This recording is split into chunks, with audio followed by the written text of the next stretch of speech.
acompañada de este sujeto serio que anda por aquí. Sí, yo creo que sí. Pues en la lista Ahí les voy mostrando en el camino un recorrido más de una ruta que vamos a hacer hoy por aquí. Bueno chicos, acompáñenme a una experiencia más por aquí. Vamos a quedarnos por allá. Bajamos, ya les digo qué es esto, pero bueno, siguiendo por aquí una ruta súper chévere para conocer.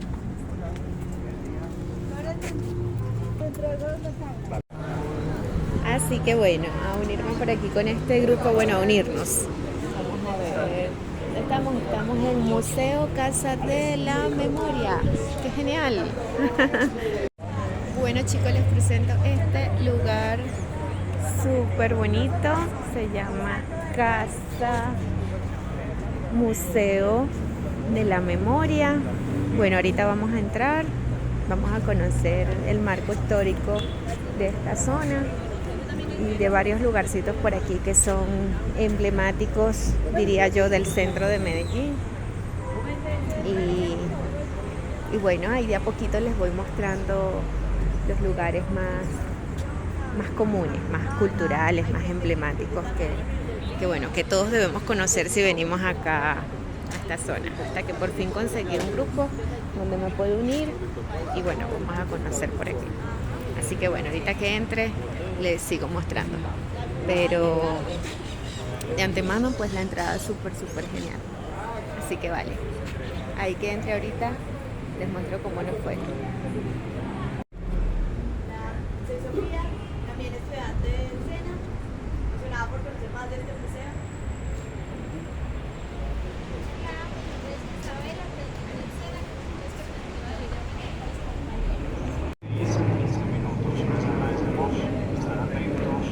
A la indicación de los guías para que sea fluido y no afectar la siguiente actividad. ¿Listo? Estén delante de él. Se presentó a la alcaldía el proyecto museológico y el guión museológico para el Museo Casa de la Memoria. El arquitecto encargado, Juan David Botero, y el año 2012 entregaron el museo listo. La primera sala, que se llama Memorias de Violencia y Resistencia, fue entregado durante la alcaldía de Alonso Salazar. ¿Okay? Para el año 2017 el museo recibe de parte de una organización norteamericana un premio que se llama Iris and Voices of Hope, que es el IVO, que es un premio internacional que se da para proyectos museológicos que apoyan la no violencia en Latinoamérica. ¿Listo? Entonces acá quiero que todos por favor estén atentos de las imágenes y presentaciones de cada uno de los lugares del día de hoy, porque al final, durante el cierre, vamos a tener unas postales muy bonitas y espontáneas en honor a los niños que son multiplicadores por la paz. Voy solamente a mostrar imágenes de cada uno y el que quiera, el que diga la respuesta, responde y se gana una postal. ¿Listo? Así que muy pendiente forma de las imágenes que vamos a presentar. Aquí ven el hall de entrada donde estamos en este momento del museo, en el año 2004. Acá ven cuando se inició el proyecto, cuando se presenta y se inicia la obra en el año 2011. Si alguno quiere ver en detalle, Si quieren nos cerramos un poquito más. le pueden decir. Acá ven la maqueta.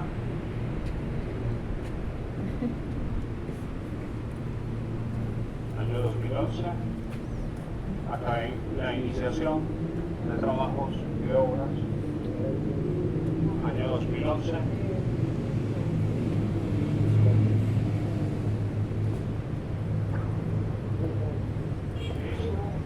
Fue un proyecto que se inició con el barrio Caicedo. Las madres del barrio iniciaron aquí una fundación que se llama Madres Fundadoras. ¿Okay? Ellas fueron las que dieron el guión principal museológico para este lugar que vamos a visitar el día de hoy. Aquí tienen una preparación durante la primera exposición que se hizo en el año 2014.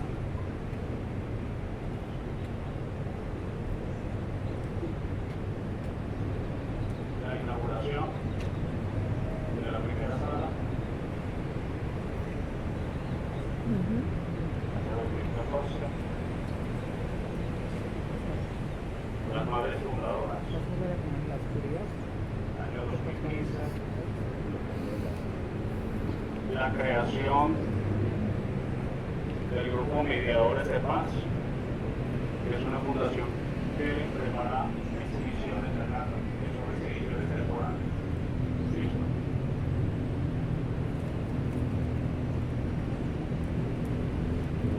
Vean un niño en una de las salas y quebrándose ante el susurro del silencio. Tiene una madre.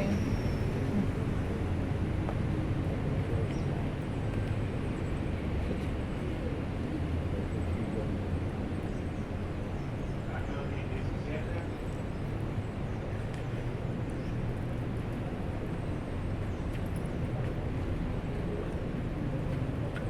Ujú.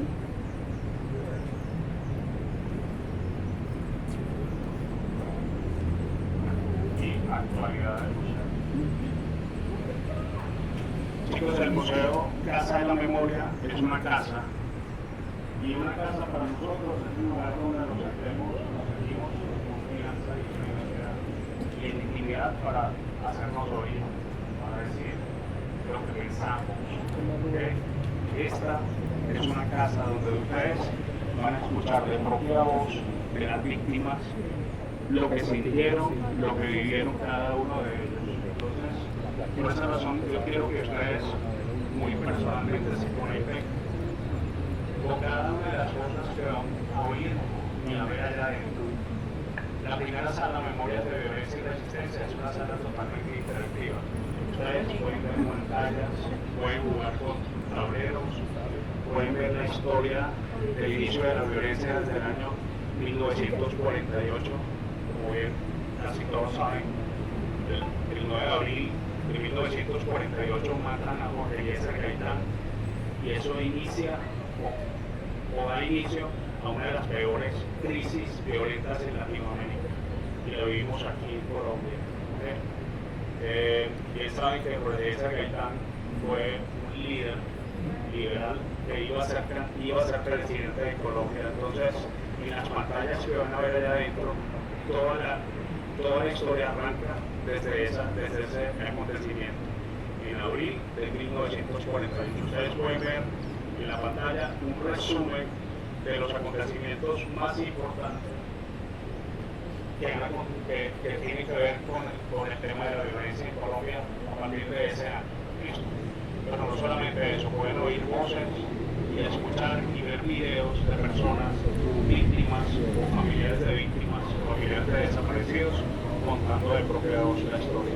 Estos barrios que rodean a la ciudad de Medellín, en la cuenca de la Quebrada, antigua Quebrada o Quebrada Santa Elena, fueron testigos de desapariciones forzadas, de masacres durante muchos años. ¿Okay?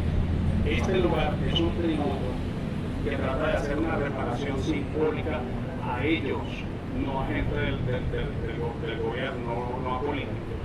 Es un tributo a la memoria de esas víctimas. ¿Okay? Entonces, lo que yo quiero que ustedes sientan hoy cuando entren allí es conectarse con ellos y sentir un poquito lo que ellos sintieron para ser, lo que les dije al principio, multiplicadores.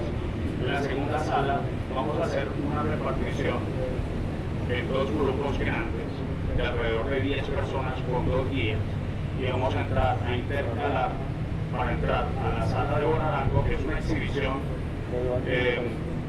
temporal, es una de las exhibiciones temporales, y a la sala del silencio, que es una de las exhibiciones fijas que tiene el museo. Y luego vamos a ir a la parte de abajo del grupo, y en ese momento ir al primer grupo va a ser un buen momento para ir al baño.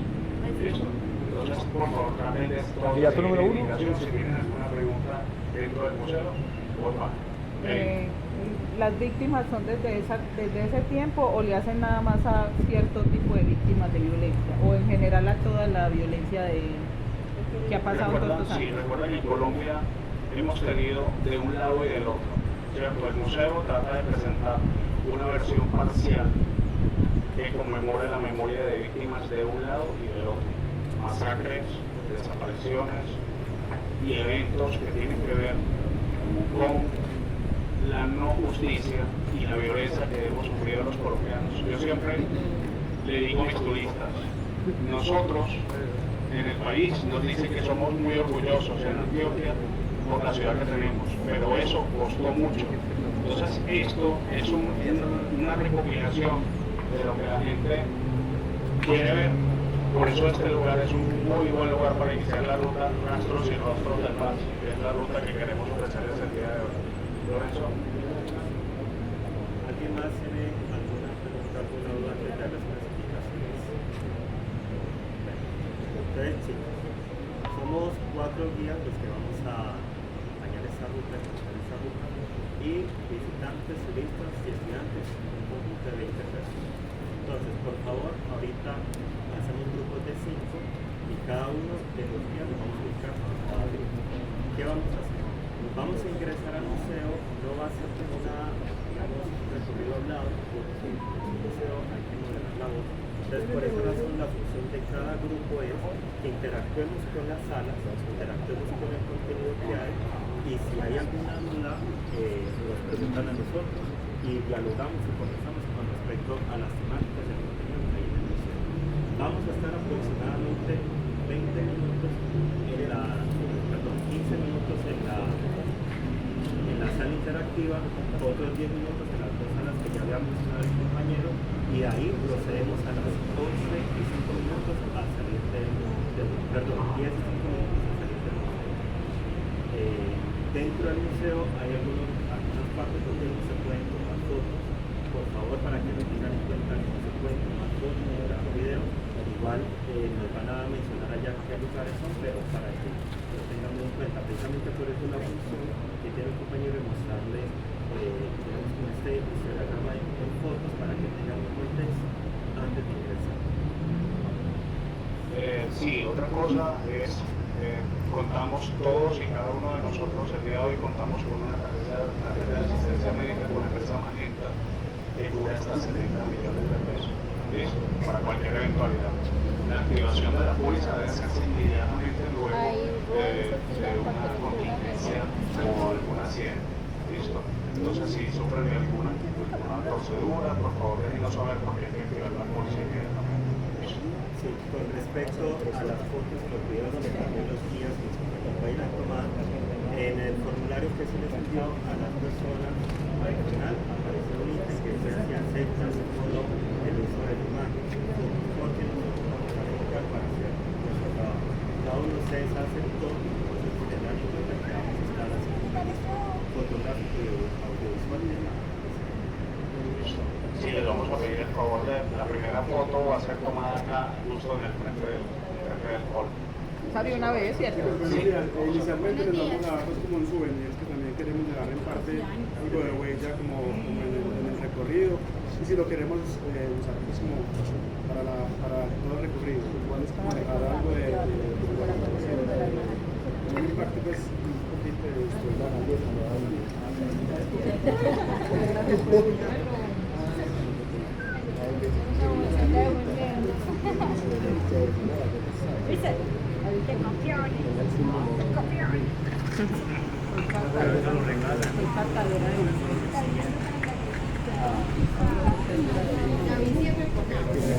Que se las gane, se las damos al final. Gracias.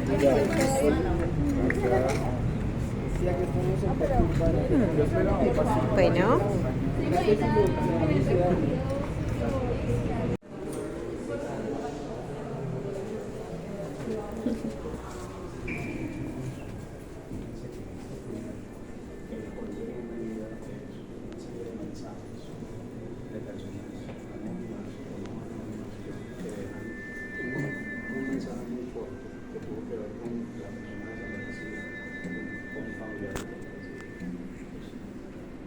Y el 1 de marzo, cruzando la quebrada Santa Elena,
Entonces, para que lo entendamos, se ve desde acá, y acá está por supuesto el panorama de la vida en el campo, un trato muy bonito. Te va contando cómo es el vivir de las personas, pero después entramos con el tema de la violencia.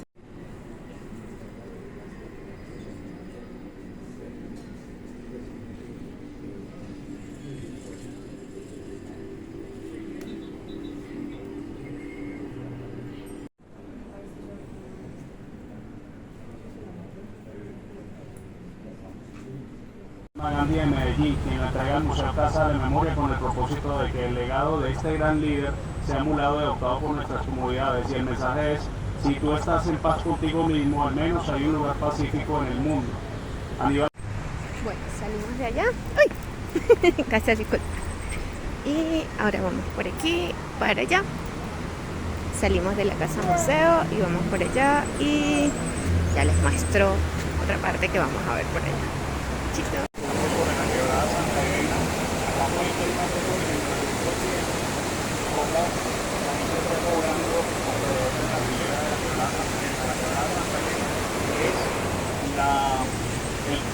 El caudal de montaña más importante que viene de la cuenca del oriente de Antioquia, de la zona centro-oriente de Antioquia. Esto nace a 2.680 metros debajo, muy cerca de donde actualmente está fabricado el tour.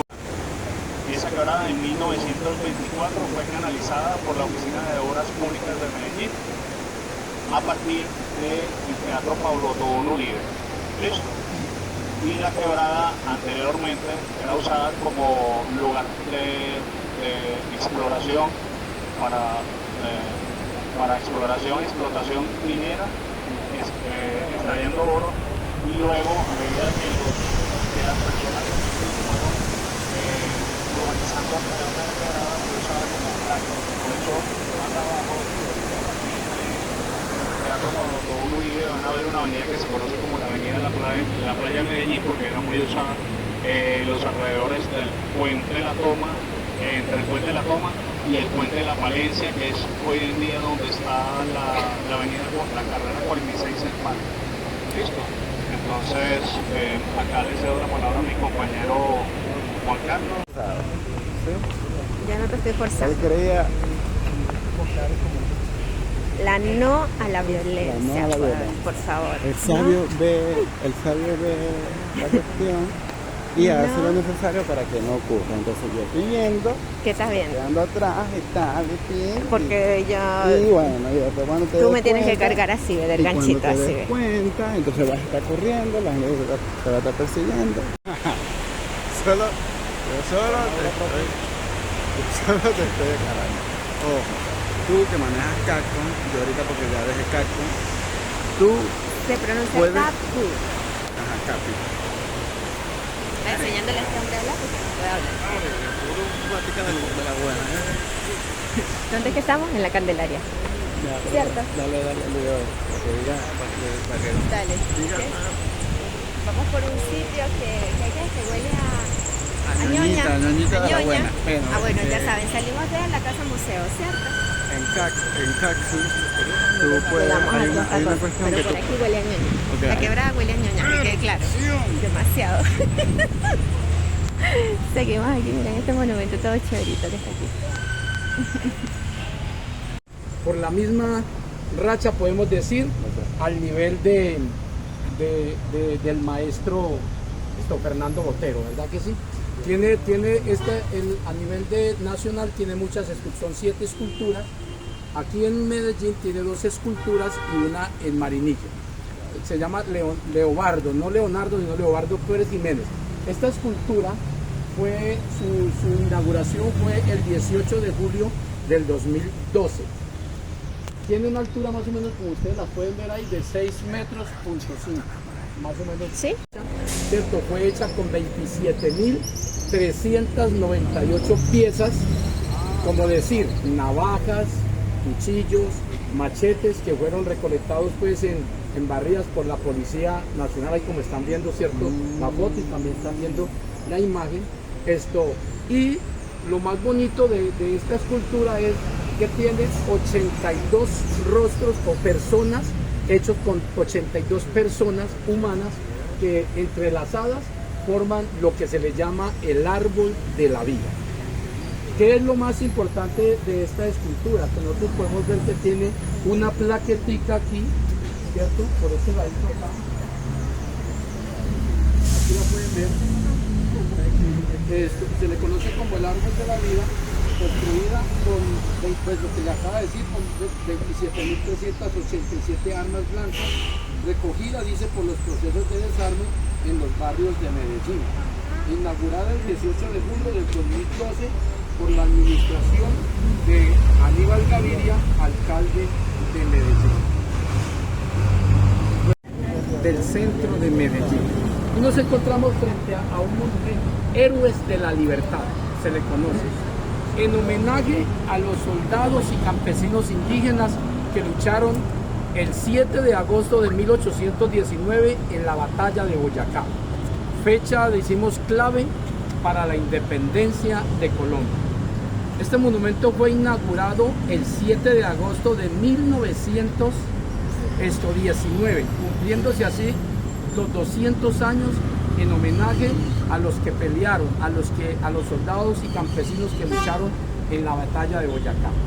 Este monumento no ha sido siempre así, ha sido vandalizado, y en una de las marchas y protestas que hubieron aquí hace poco, digamos 3 años, ustedes ven aquí un campesino, pero no era así, había un campesino y un soldado, ¿cierto? Con un fusil, y ese fusil apuntaba hacia la Casa de la Memoria. Entonces, esto que les voy a decir no es veraz, son como historias de mitos, pero se los quiero decir. Dice que fue tumbado, quitaron al soldado y vinieron con el tiempo y reemplazaron y pusieron una prótesis. ¿Por qué quitaron al soldado? Muchos dicen que porque como estaba con un fusil apuntando hacia la Casa de la Memoria, entonces no les gustó. Era como un reto, ¿cierto? A la memoria, como el Estado siempre desafiando, ¿cierto? La memoria, entonces, pero lo que sí les quiero contar, que es algo muy real y muy cierto, es que cuando se estaba construyendo este monumento, una de las personas que lo construía era hijo de un campesino y hermano de un soldado muerto en la batalla, en la guerra. Entonces él dijo unas palabras muy bonitas respecto a este monumento. Dijo: yo quiero que cuando las personas vean este monumento sepan y recuerden, decía él, y que no vengan a este lugar a sufrir en silencio el mismo dolor que hoy nosotros padecemos. Mi padre, dijo él, sembró el campo, mi hermano lo protegió. Hoy quiero que todos los que vemos y recordamos este monumento tengamos una palabra y la llevemos nosotros en cuenta. Sembramos victoria, dijeron ellos, construimos paz y queremos que todos donde vayamos recordemos que un día hubo alguien que abrió nuestros caminos para que hoy nosotros caminemos libres como una nación. Vamos a continuar bajando por este lugar. Algunos bustos que están acá en este punto, algunos son de historiadores, otros de escritores, y también está como algunos referentes de los españoles cuando vinieron a hacer como la colonización antioqueña o colombiana, y una de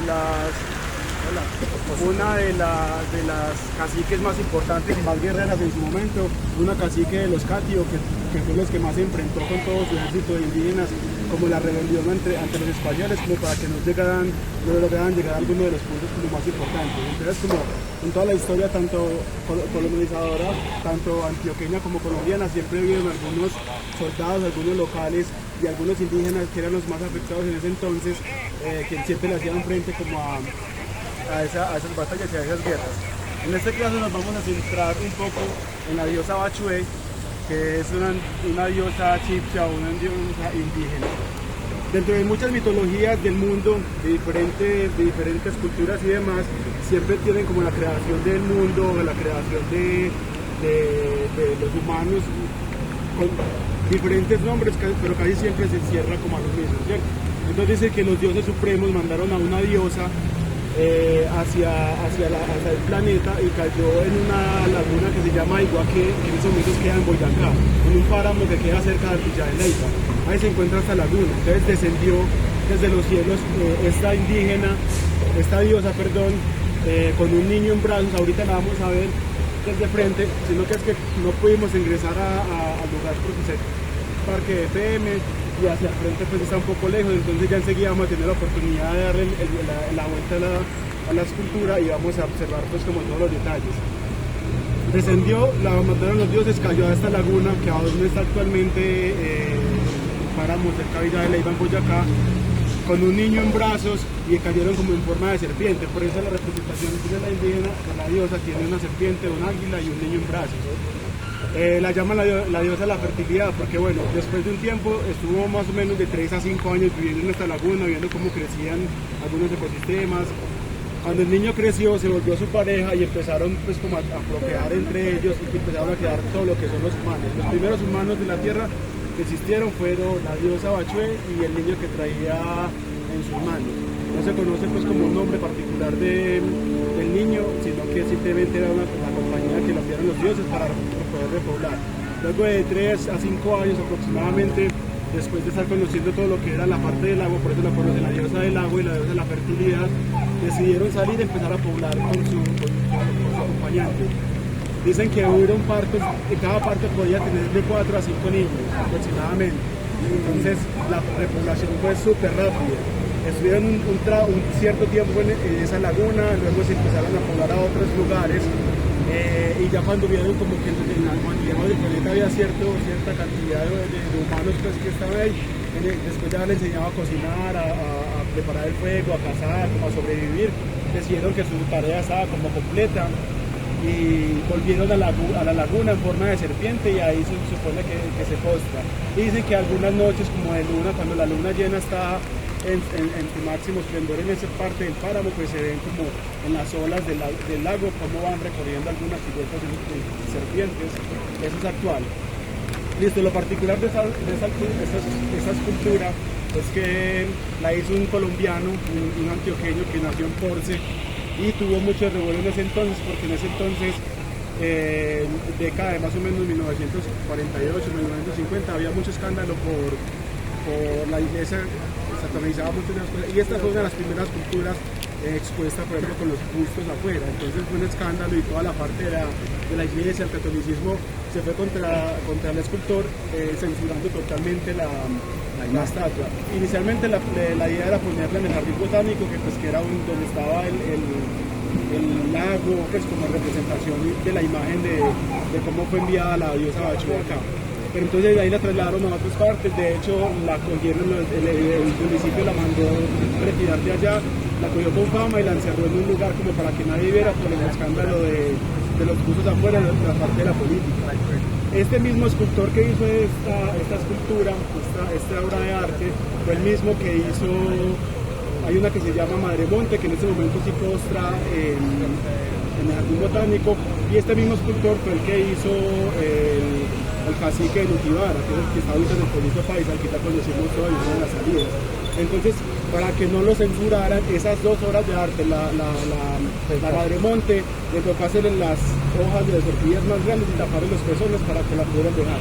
Y al cacique Nutibara, que está en el Pueblito Paisa, al indígena le puso un taparrabos, y a la diosa, a la mujer, le puso un top, para que pudieran, y no lo pudieran censurar. Entonces ya hasta actualmente esa ya, y ya esta la pusieron acá. Entonces pues como esa pelea y esa guerra entre escultores, artistas, Lo religioso contra lo cultural. y hubo la cónsul mexicana, le gustaba mucho a algunos artistas de acá, e hizo una galería de arte, lo llamó el Jardín del Arte, que una casa que hicieron en Laureles, y súper gigante, y ponían todas las esculturas y todas las obras de arte que existían en el momento, y se centraban como a charlar todo lo que eran artistas, escultores, libretistas, como para sentarse ahí a hacer tertulias simplemente de todo lo que tiene que haber de cultura en ese entonces.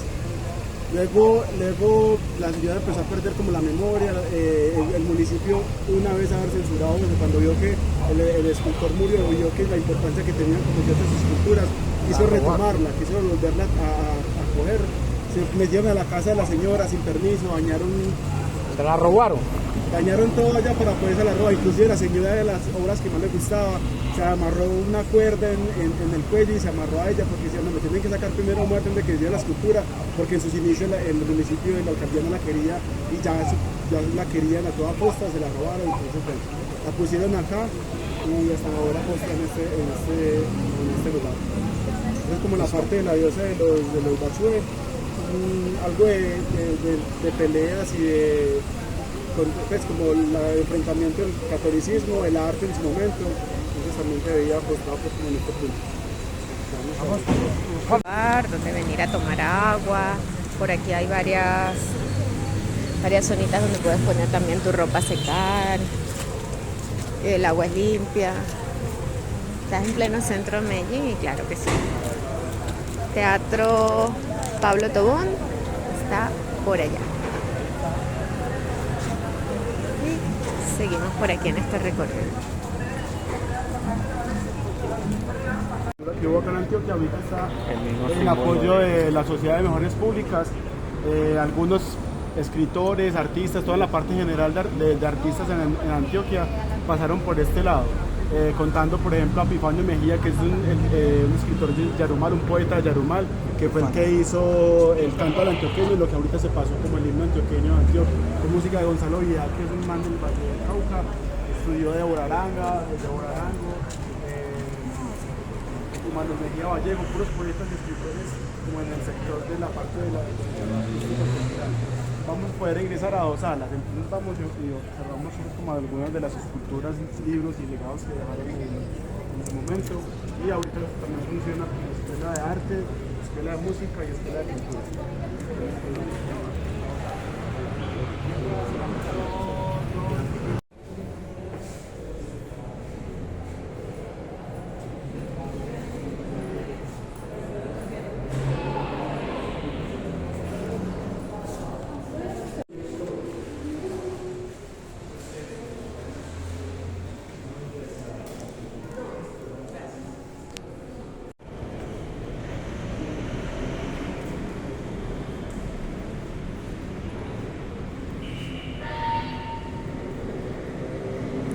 Instituto de Bellas Artes, Palacio de Justicia.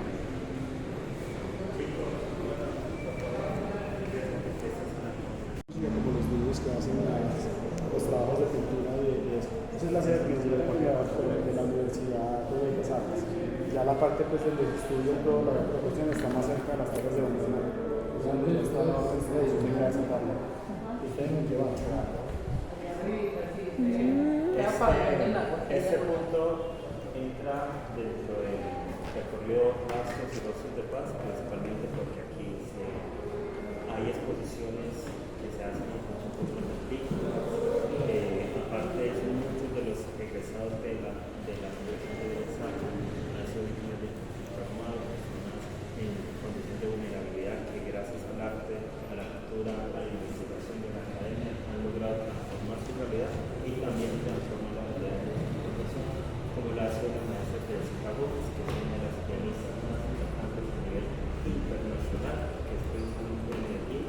aportado mucho también en la cultura de la paz en Medellín. Es por eso que somos como traer un poco a ese espacio donde han llegado muchos artistas, pero que también se han actuado por la violencia, pero en vez de utilizar las armas o mecanismos violentos, dominar la cultura y la paz como una herramienta para la construcción social. Vamos saliendo de ya, vamos a salir.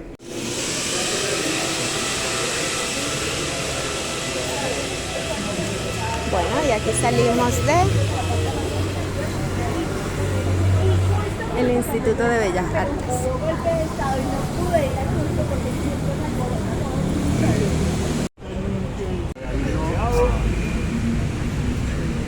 Pero en honor a los periodistas asesinados aquí en Medellín, ustedes saben que la libertad de prensa es selectiva y no es un derecho realmente.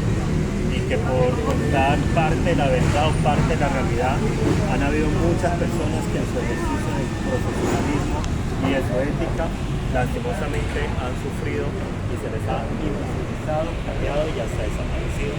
Y precisamente este parque lo tenemos que reivindicar a esas personas que en ese ejercicio han, digamos, sufrido de la violencia sistemática que hay en Colombia. Entonces por eso del parque cambiar el nombre al parque periodista. Parque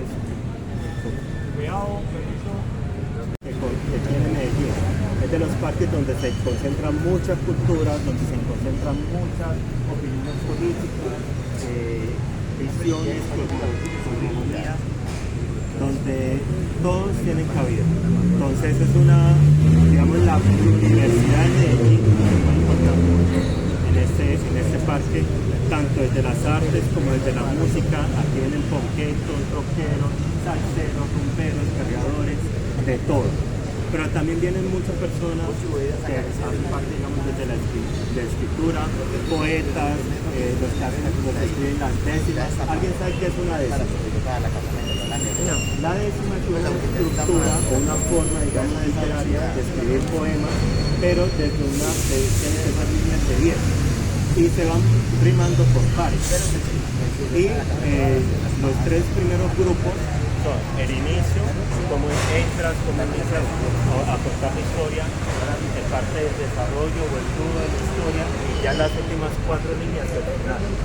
Y eso es muy conocido principalmente en el Pacífico, pero aquí en este parque también está un grupo de cineros, principalmente del Pacífico. Aquí pueden encontrar desde mucha oferta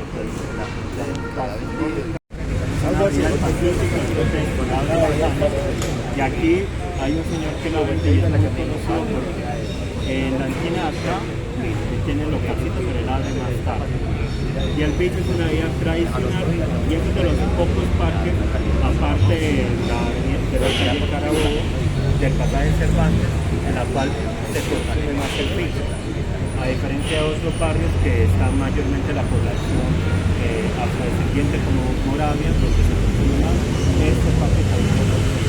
Entonces es un parque donde todas las visiones del país son bienvenidas, donde todas las culturas por más diversas culturas son bienvenidas, donde se conviven en paz, aunque claro, cada quien tiene su forma de ver la paz, porque para muchos la paz es estar con las personas, hacer bulla, hacer escándalo, gritar, conquear, hacer las ruedas, pero para otros puede ser sinceramente escribir, hacerle una oda a la naturaleza, porque es un parque que concentra muchos árboles. Por ejemplo, para poder tener una estructura, un árbol de eso tiene que haber pasado más de 50 años. Entonces, este árbol ha visto tantas historias, ha visto tantas personas, tantos héroes caídos, fallecidos, y también la transformación de esta cosa. Entonces, este es un espacio de, digamos, como de bienvenida para que nos sintamos cómodos, de que todas las formas de ser y existir caben en este espacio. Pero también hay un movimiento muy importante de la cual nos va a hablar el compañero Alex, por respeto a los niños y por qué los trajimos principalmente a ese parque con respecto a la ruta terrestre. Niños, adolescentes entre los 8 años. ¿Qué dejó esto para Medellín y para la comunidad occidental? Esto de historia.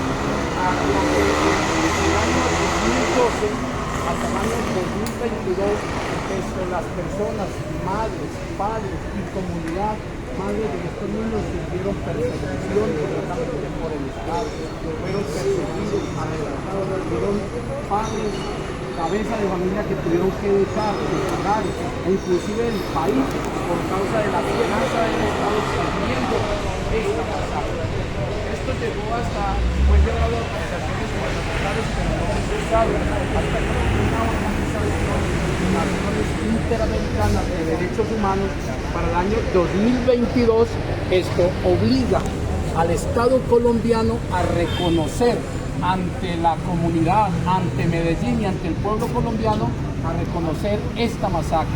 Entonces, este monumento a los niños de Villa Tina que ustedes ven aquí, no solamente es de dolor o de recordar historias dolorosas, sino que también nos representa a nosotros un triunfo logrado de que no todo puede quedar impune. La lucha de las madres de familia, los padres, la comunidad y Medellín lucharon hasta que en este momento. Hoy ustedes ven estos niños aquí, ven unas placas en sus manos, ¿cierto? Y nos recuerda a nosotros una frase. Por eso nosotros, mira, hoy como guías de turismo los traemos a ustedes en este lugar, para que recuerden una frase que se dice en este lugar, y la frase dice así: aquí jugaban, aquí los asesinaron, pero hoy nosotros todos juntos también aquí los recordamos a ellos. Vamos a continuar ya nuestro viaje. No soy poquito de historia, pero me gusta compartir. Yo les tengo que comentar algo. Lo que pasa es que yo tengo examen final ahorita, 3 exámenes, entonces me toca retirarme. Yo quería hacer el cierre con ustedes precisamente porque como víctima del conflicto armado, ese tipo de rutas a mí me llenan mucho, porque más allá de concentrarnos tal vez en las problemáticas que vivimos, que son reales y que por supuesto son valiosas también, las personas que viven desde el miedo y la tristeza. La invitación es con esta ruta a ver más allá de las problemáticas, sino que a ver cómo podemos transformar. Precisamente algo que tiene el componente de esta ruta mucho, aparte de la historia, es cómo a través del arte y de lo sociocultural hemos transformado la realidad. Entonces ese es como un mensaje que les quiero dar antes de retirarme. Lastimosamente no pude aplazar los exámenes, pero ahí quedan mis 3 compañeros para continuar la ruta y hacer el cierre, y yo posiblemente venga más tarde después de presentar un examen y volver a otro. Entonces, muchas gracias por estar. Gracias. Por algún motivo pensó que esto podría ser como una buena forma de evitar el paso a través de la isla de un lado a otro, porque la gente no respetaba los peatonales. ¿Listo? Entonces esto fue producto o generó una polémica social en Medellín, y por esa razón solamente durante 2 años estuvo ese diseño de pirámides en la isla. En el año 2004 decidieron retirarlas, y en el año 2018 proyectaron la construcción del Metro Plus de la Avenida Oriental, que actualmente funciona. ¿Listo? La Avenida Oriental es la carrera 46, conocida también como Avenida Jorge Eliezer Gaitán. Aquí pueden ver la estatua de Jorge Eliezer Gaitán, nacido el 23 de enero del año 1903 en Bogotá, en el barrio de Santa Cruz de Bogotá. Fallecido, como bien todos saben, el 9 de abril hablar de él el día de hoy, ya que la muerte de él en el 9 de abril del año 1948 provocó una guerra de 3 días en Bogotá, conocida como el Bogotazo. Un escritor conocido como Carlos Vieco, en ese momento un escritor de esa época, de esa era bogotana, dijo que cada una de las balas que entraron en el cuerpo de Jorge Eliezer Gaitán se multiplicaron por 10.000 muertes luego de su muerte.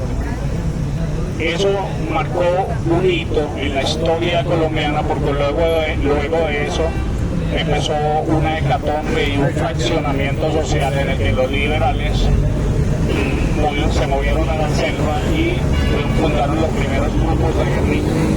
Jorge Eliezer Gaitán fue un abogado y escritor que siempre estuvo a favor de la no violencia para lograr cambios cambios a nivel social.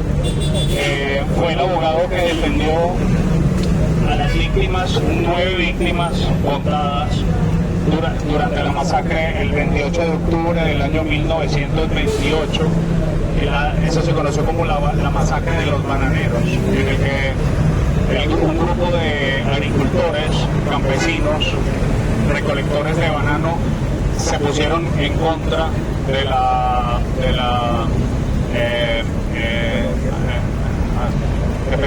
olvidé el nombre, American Fruit Corporation, que fue una empresa norteamericana que extraía y explotaba a los campesinos en ese momento. Eso generó una protesta y la muerte de esos campesinos llevó a Jorge Eliezer Gaitán a la defensa de ellos. Luego de eso, hasta 1946, él organizó protestas pacíficas en la ciudad de Bogotá que lo llevaron a la muerte el 9 de abril de 1948. ¿Listo? Jorge Eliezer Gaitán iba a ser presidente de la República, un presidente liberal. Luego de eso se estalla una de las peores épocas de violencia en Colombia y por esa razón estamos hoy en día haciendo un tributo a la no violencia en esta ruta. ¿Listo? 10 de la ciudad de Medellín. ¿Y qué les quiero contar aquí de este parque? El 10 de julio de 1995 sucede pues algo muy drástico, muy garrafal aquí en la ciudad de Medellín, que puso en luto a una Medellín entera. Ese día, 10 de julio de 1995, una bomba escondida ahí en una de las esculturas del maestro Fernando Botero explota. El pueblo estaba en una fiesta, como se dice, había una presentación aquí de unos artistas al aire libre y la gente estaba pues disfrutando, estaba de ese concierto, y es cuando explota esa bomba y mata 26 personas y deja más de 200 heridas. El maestro Fernando Botero toma una decisión y pide pues a la alcaldía de Medellín que no se movieran o se removieran las ruinas de esta palomita, ¿cierto? Sino que ya para el año 2000, él dona esta nueva paloma, una paloma más grande, más hermosa, pidiendo que se dejen las ruinas de la otra aquí para demostrarle a los malos que los buenos somos más. Desde entonces esas dos palomas conviven juntas. Una representa la memoria de la guerra y la otra representa el triunfo o la esperanza de la paz. Porque en Medellín, esto nunca olvidamos, Medellín transforma la guerra por esperanza de paz. Esa es la historia de este parque en este momento. Ahora le dejo aquí a nuestro compañero Mister que va a hacer una actividad para hacer ya nuestro cierre en este lugar y podernos ir a abordar cierto. Gracias. Bueno.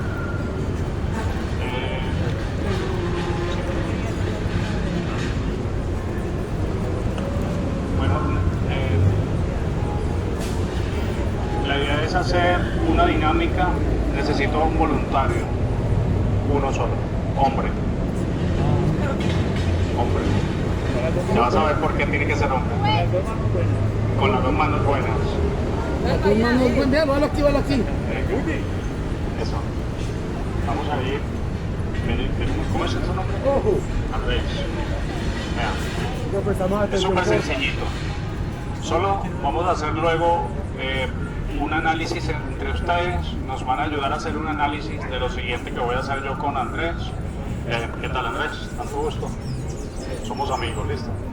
Así que no quiero terminar con golpes ni con nada. Estamos en una ruta de paz, ¿listo? Es solamente una dinámica, ¿listo? Andrés, te voy a pedir un favor. Vamos a caminar 5 pasos. Vas a caminar al mismo tiempo. Contamos 10 pasos hacia allá. Nos devolvemos de reversa sin voltear, 5 pasos.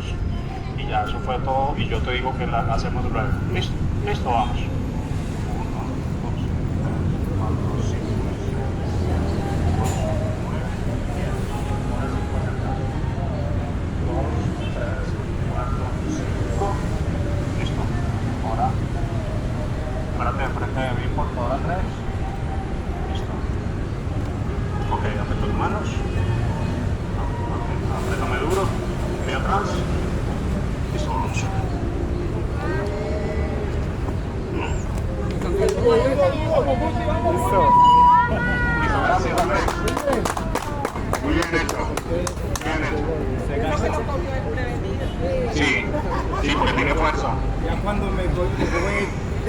Déjame quieto, ya no me va a parar.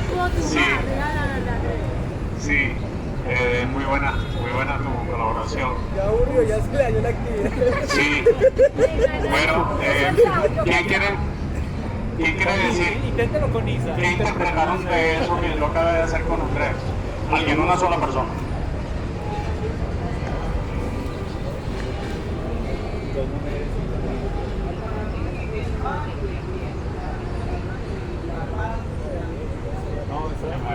¿Otra persona?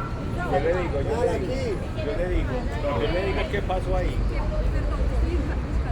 Como digamos, en la situación que estamos, no sabemos en cualquier momento puede haber guerra, puede haber susto, entonces tenemos que estar como con los pies en la tierra para establecer. Yo digo otra cosa. Espera que sigue Rubén. Yo sentí como que andamos juntos en confianza, pero después sigue Rubén. Eso fue una comunicación, de idea. No se oye para todos. Una confrontación. Confrontación. Es una confrontación. Una sola palabra, muy bien. Bueno, lo que yo acabé de hacer con Andrés es una muestra de cómo camina una sociedad, sobre todo la sociedad paisa, ¿cierto? Nuestra sociedad, porque yo también me considero de esta sociedad. Cuando vos caminas de la mano con la gente camina hacia donde tú quieres que camine. Entonces, si tú quieres ser un buen líder, el buen líder camina de la mano con la gente, no obliga. Cuando yo cogí de las dos manos a Andrés y empecé a hacerle fuerza hacia adelante, ¿cuál fue su primera reacción? Reaccionar, resistir. Cuando vos obligas a la gente se va a resistir. Entonces tú, en esta sociedad, no caminas sino todos agarrados de la mano. Así se ha logrado lo que se ha construido. Y yo se lo digo a toda la gente, siempre a la gente. Sean orgullosos de lo que tenemos hoy en día y mantengamos. Uy, gracias. Porque costó mucho. Preguntas y respuestas. Rapidito. Preguntas y respuestas. ¿Alguna pregunta? Sí, pues ya que hacemos el cierre de la actividad, entonces tenemos como un espacio, si alguien quiere aportar algo, si nos quiere dar alguna crítica constructiva, elementos a tener en cuenta para una próxima actividad, o como viene en general toda la actividad, nosotros a través del espacio, como para que cada uno comente lo que quiera comentar sobre la actividad general. Todo lo que vieron en la ruta desde el inicio hasta ese momento. Si alguien tiene el espacio. ¿Alguien quiere comentar ya para poder proceder? ¿Qué el micrófono? De pronto, digamos que los compañeros que hemos estado ya llevamos un tiempo, un proceso casi como de conocidos y sabemos de parte cómo actuamos todo. De pronto los chicos nuevos se vienen como turistas. Bueno, acá era donde estaba escondida la bomba según la historia que escuchamos. Y dentro de esta palomita, y bueno, mató la cantidad de personas que ya escucharon en la historia. Entonces, bueno,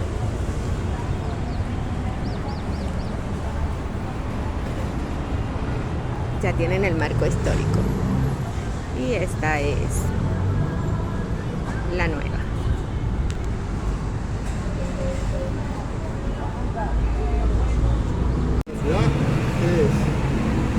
Es la carrera Junín con esta de acá, esta de aquí. En este momento estamos en la calle Ayacucho, la calle 49. Ayacucho se llamó después de las guerras de la colonia. Anteriormente se llamaba la calle de la amargura. No sé si ustedes se ubican, y aquí hacia la derecha, ese parque que tenemos allá abajo, ¿cómo se llama? Parque de Río, en honor a Pedro Luis de Río. Y allá a la vuelta está la iglesia de la catedral. Esa fue la primera catedral que nosotros tuvimos aquí en Medellín. Los servicios fúnebres se llevaban a cabo allá, pero aquí cerquita no había ningún cementerio. Entonces salían esos recorridos fúnebres por toda esta calle, se llamaban al cementerio San Lorenzo. como por acá pasaban todos esos recorridos fúnebres, por eso llamaban la calle de la Margura. Ya posteriormente, cuando se hizo allá abajo, ya se empezó a llamar la calle Colombia, que es la calle 50. Pero después, ya después de que pasamos de ser colonia a ser república, vamos a hacer dos calles que cambiaron de nombre a raíz de ese proceso. Uno es esta, luego de llamarse la calle de la Amargura, llamarse la calle de Ayacucho. Y la otra es Boyacá, para donde vamos a ver. Listo. Vamos. Esa, la número 50. La calle 50 es esa misma que sigue hacia allá. Lo que pasa es que este pedacito es el único que hay peatonalizado. Que aquí por arriba no. La calle 50 es la calle Colombia. Hay una particularidad. ¿Quiénes viven en Bello? En Itagüí.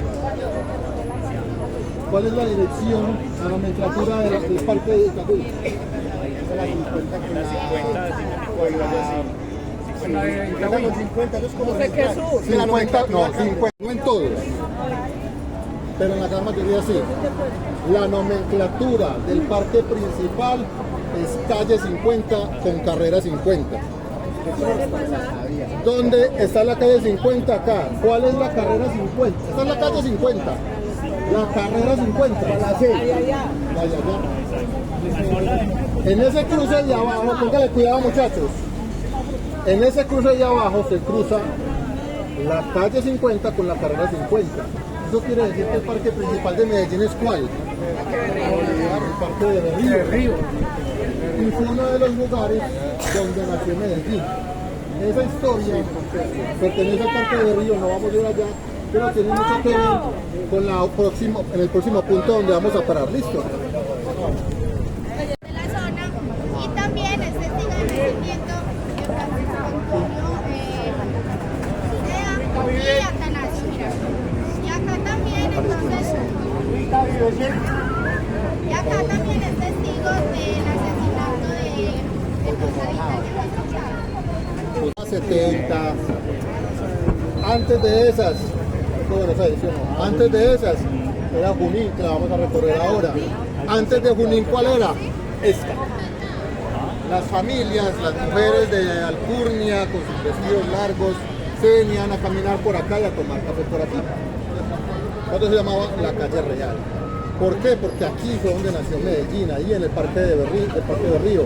Y era la calle de las tres iglesias. El primer barrio que tuvo Medellín fue hacia abajo. Está la iglesia de San Benito. Hoy por hoy se le dice que el destruido barrio San Benito porque hay mucha industria. Y ahí seguía hacia arriba a la primera iglesia que tuvo Medellín. ¿Cuál fue? Veracruz. La iglesia de la Veracruz o de la Cruz Verdadera. Y la otra es esta que tenemos acá, que es la Basílica, o fue la Basílica. Hoy por hoy es una iglesia normal, la iglesia de la Candelaria, pero fue la primera basílica que hubo en Medellín. Bueno, basílica es que es más grande. No. Basílica es un nombre que se le da en la categoría del clero, de la iglesia. Puede ser muy pequeña, pero si la declaran basílica desde Roma, es la iglesia más importante de esa región. En su momento lo fue la iglesia de la Candelaria, hoy por hoy es la catedral basílica metropolitana. Quiero añadirte algo. Normalmente la basílica es la sede del arzobispado de una. Exacto. Donde tiene la sede del arzobispo. Es eso. Basílica. Fue comprada por Roma como tal. Y eso es un proceso. De hecho, cuando empezó a funcionar la catedral, hicieron una procesión y todo un acto religioso para pasar como el poder, por decirlo de alguna manera. Y acá desde la Candelaria hasta la metropolitana. En alguna conversación que hemos tenido en clase, yo les dije cómo se llamaba realmente Medellín.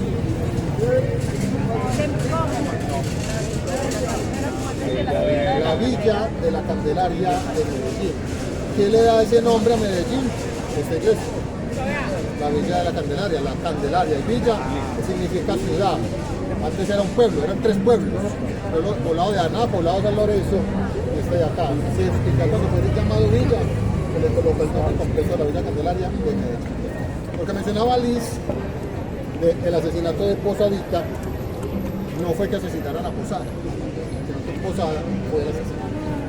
En este edificio, que fue uno de los más emblemáticos de la ciudad, hoy por hoy queda encapsulado en comercio, pero si ustedes saltan por acá, es esta vitrina. Fue una de las primeras vitrinas que hubo en la ciudad, estamos hablando de 1900, el edificio de Fabricato. Hoy por hoy esto está lleno de comercio y está abarrotado de comercio. Uno aquí no alcanza a ver dónde está parado. ¿Y se mantiene tal cual? Sí, exponían ahí ropa. Entonces imagínense las mujeres todas emperifolladas por aquí caminando, mirando las vitrinas, así como el recorrido.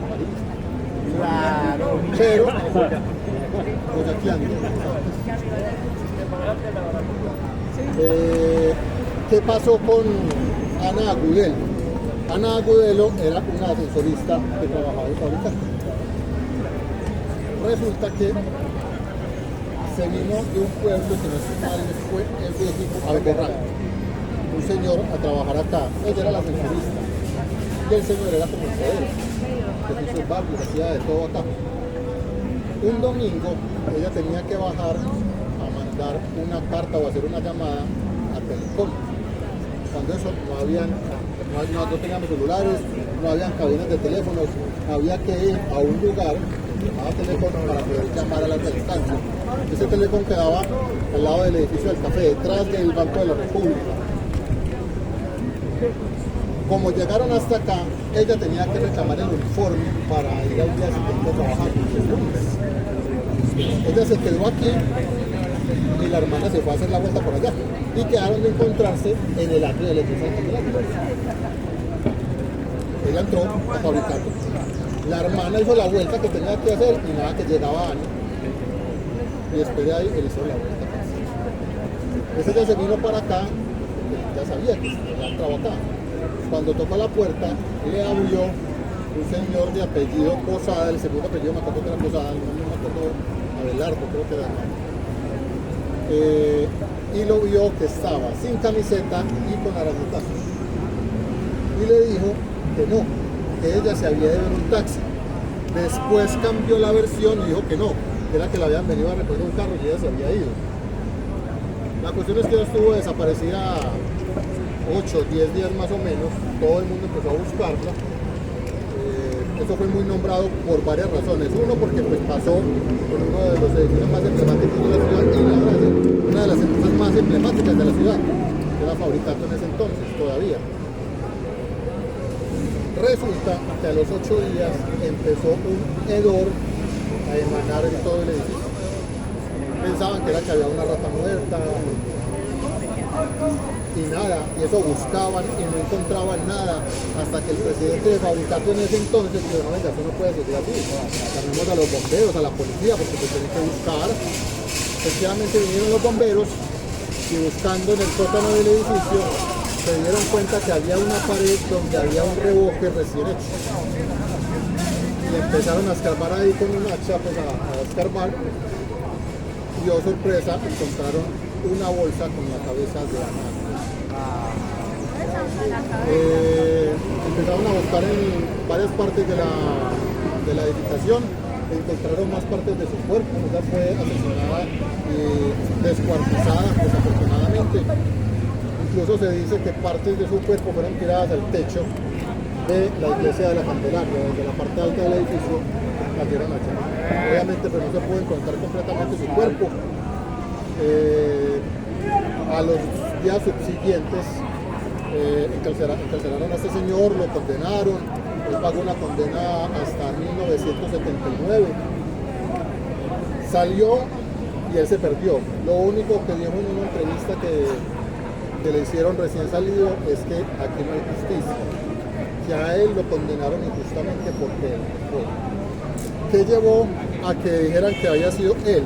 Uno, pues lo que mencionó la hermana, que había encontrado todo arañado y sin camiseta, y le encontraron fotos de ella, una foto que guardaba en sus artículos personales, y él había ido a su casa días antes a limpiar los vidrios de la casa de Ana, por allá en Aranjuez, por esos lados. Y ella pues sabía que él estaba como tragado de ella, y en son de charla supuestamente dijo que se iba a casar. Y eso al hombre lo descontroló tanto que hasta ahí llegó, no volvió a trabajar, no volvió por allá, y cuando se le presentó la oportunidad aquí, pues pasó el desenlace fatal. Esa es la historia. Ya uno ahí está a dar como su opinión de qué, pero ¿cuál es el final feliz de Ana? No, no hay final feliz. Que le encontraron las cabezas, las partes. El hombre pagó su versión. Esa es la historia de Ana Agudelo aquí en este edificio, una de las historias pues, como más renombradas que este edificio como tal. Eso conmocionó a la ciudad porque en esta ciudad no se veía ese tipo de cosas y menos en esos años. Fabricato hoy por hoy todavía es el fabricato, por eso está por eso está la modelo ahí parada, ¿no? La vitrina con la del país.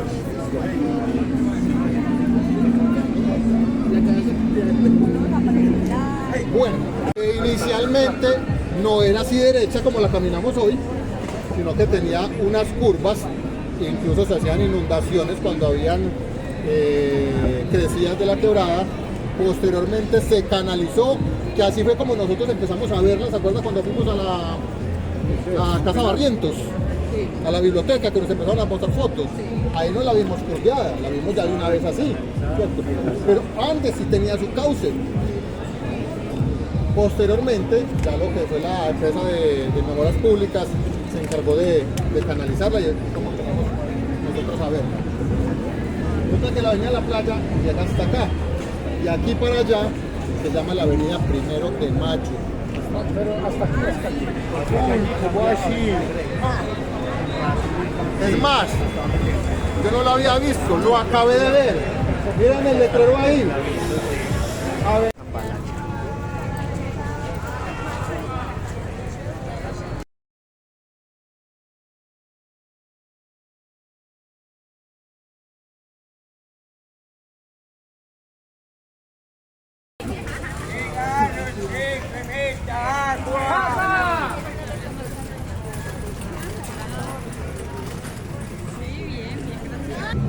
¿Cómo se llama ese compadre que está ahí? No, señor.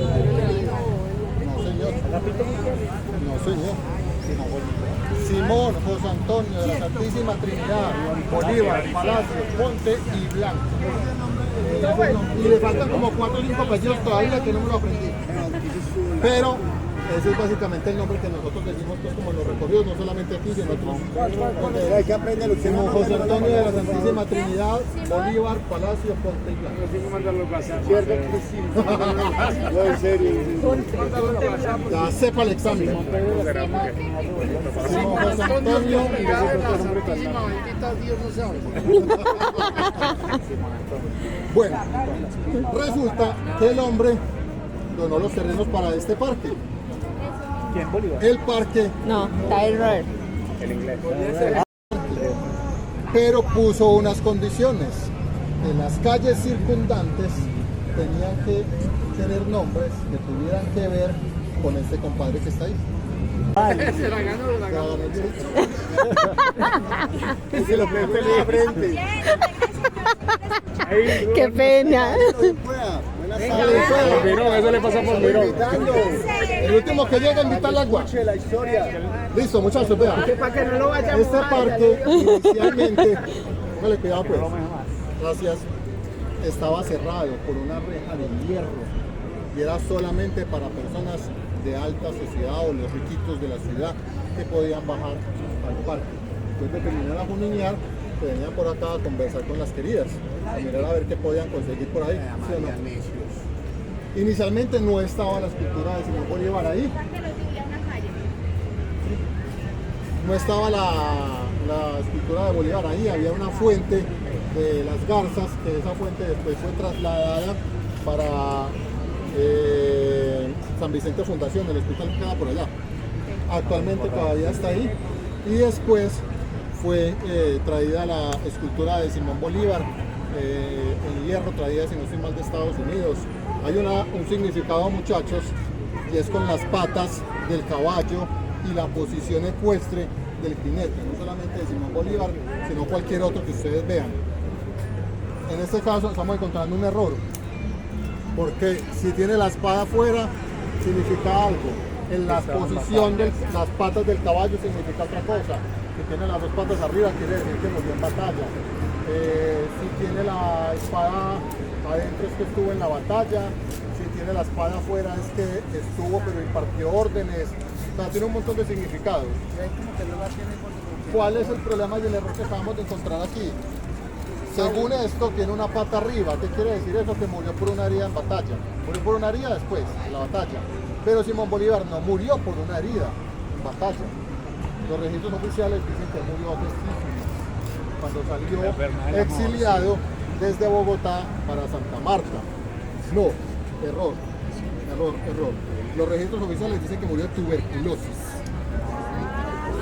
¿Qué contrajo? Por lo que yo veo, ella vio la novela. Es que hay dos versiones. Una, la oficial que contrajo tuberculosis porque le tocó dormir varias noches debajo de los puentes saliendo por Boyacá, y eso es muy frío.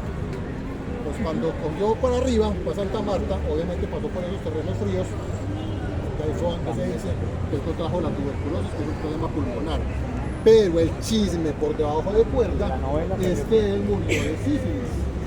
Eso no lo van a encontrar en ningún libro, eso no es un comunicado oficial, porque obviamente es el Libertador, ¿cierto? No quieren que sepan que murió de eso, pero lo cierto es que el hombre era bastante completoso.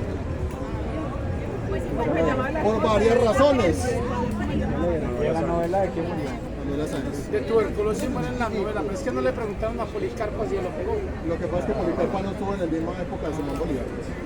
Resulta es que el hombre era bastante promiscuo, porque como era el general libertador, por donde iba pasando, los campesinos le sacaban las niñas vírgenes para que primero fuera el general Simón Bolívar. Uno es eso, dos, pues hombre. Segundo, la época que le tocó vivir, pues imagínense, si la cultura todavía es machista, imagínense en ese entonces, todavía con mayor razón. Entonces por eso se dice que al ser tan promiscuo fue que contrajo enfermedades y por eso fue como fue de sífilis, pero eso es un listo. ¿Cómo se llama? Simón José Antonio de la Santísima Trinidad Bolívar Paladín Porte Blanco, alias Tiro fijo. Culo de hierro. Tiro fijo. Culo de hierro. Porque él aguantaba mucho tiempo cabalgando y esa vaina le jode uno conmigo. Entonces por eso le decían a él culo de hierro, porque él aguantaba mucho cabalgando. Listo, medía más o menos unos 50 y pedazos, unos 60, era más bien pequeño el hombre. Era bastante bajito. ¿Dónde nació? Por eso andaba a caballo. Nació en Santa Bárbara, Estado de Aragua. Estado de Aragua. En Venezuela. Porque la canción dice nació en Caracas. Santa Bárbara, Estado de Aragua. ¿Sabes qué era el tren de Aragua? ¿Santa Bárbara o San Mateo? Santa Bárbara. San Mateo, Estado de Aragua. San Mateo, Estado de Aragua. ¿Sabes qué era de los de Aragua? Del tren de Aragua. Y San murió. Mateo, Estado de Aragua. Ahí nació Simón. Póngale cuidado pues. Él liberó 4 países que hoy son 5. ¿Cuáles son 4 países que hoy son 5? Venezuela, Colombia, Ecuador, ¿Y cuál es el quinto? Bolivia. No, Colombia. no. Panamá. 4 que hoy son 5, porque en ese entonces Panamá pertenecía a Colombia. Y el único que fundó fue Bolivia. ¿Qué significa Bolivia? Tierra de Bolívar. Cuando se libró las batallas de Ayacucho en Ecuador, pues se liberó ese territorio de Ecuador y de una vez se fundó la República de Bolivia. ¿Listo, muchachos? Bueno, ya vamos a pasar de aquí a ese atrio de allá, que es donde está la Catedral Metropolitana. Está cerrada, ¿qué pasó? En ese entonces era una sola. éramos las Era la Nueva Granada. Después pasó a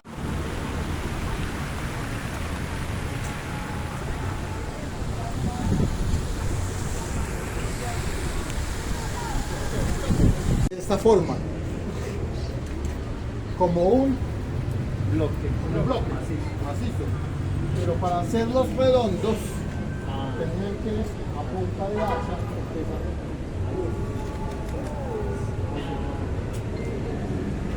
La iglesia, para hacer esta catedral, como decimos nosotros, tiró la casa por la ventana. La iglesia compró 5 ladrilleras para hacer coser los ladrillos, faltaban. Compró por allá una cosa donde decían tejas, faltaban también. Resulta que ¿viste? Eso se fue con Sandra, que fue una cosa. Moore, Tyrell. yo lo conozco como tenía Moore. Ese compadre donó los terrenos hasta la mitad de la catedral. De ahí para atrás, la iglesia compró los demás terrenos siguientes para poder terminar la catedral. Aparte de lo que ahorita les voy a contar de lo que incluye la catedral y lo que tiene, es la historia que hay detrás de la construcción de la catedral. Resulta que en ese entonces había una división de poderes.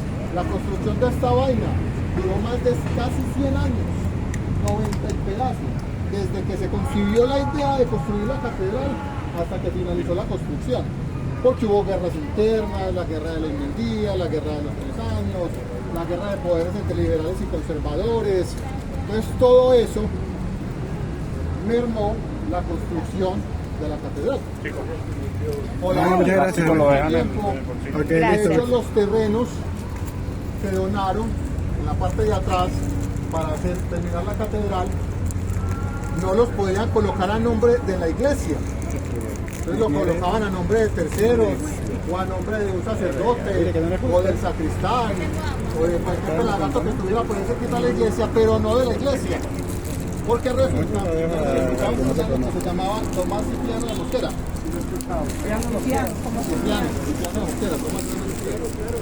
Ese compadre fue presidente. Y resulta que no quería a la iglesia, porque la iglesia influenciaba mucho a la parte conservadora. Y eso sí, como era liberal, entonces pues hubo una pelea ahí bastante fuerte. Y no querían que la iglesia tuviera bienes, de hecho expropiaban a la iglesia de sus bienes. Por eso fue que esas donaciones no quedaron a nombre de la iglesia. Pasados 30, 40 años, ya sí empezaron a conformarlo, a consolidar pues como en una sola cuenta los terrenos, y ahí sí pasaron a manos de la iglesia, donde ya se construyó la catedral. Entonces vea, datos pues como curiosos, los vitrales, que no se alcanzan a ver desde adentro, los hizo la misma empresa,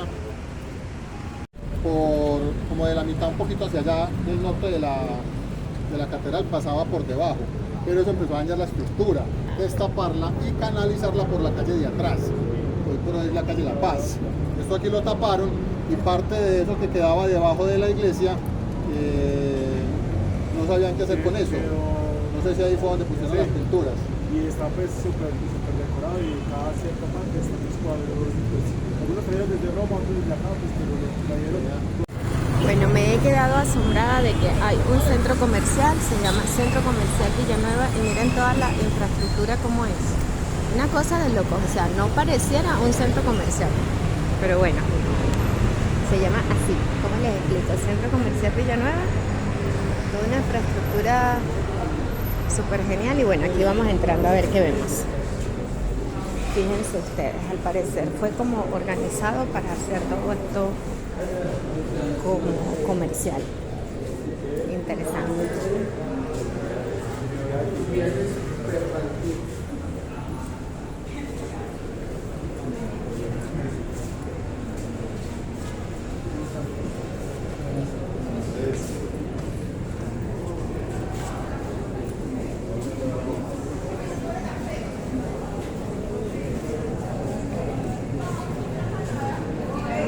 Ustedes, ¿cómo se ve todo esto de curioso aquí adentro?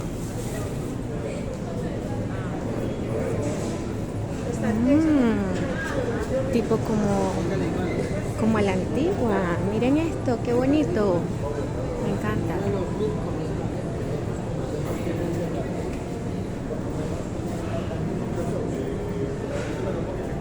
respiración. No voy a hablar muy duro como en el caso. Que tengo ya la garganta molestándome para no hacer ruido pues acá.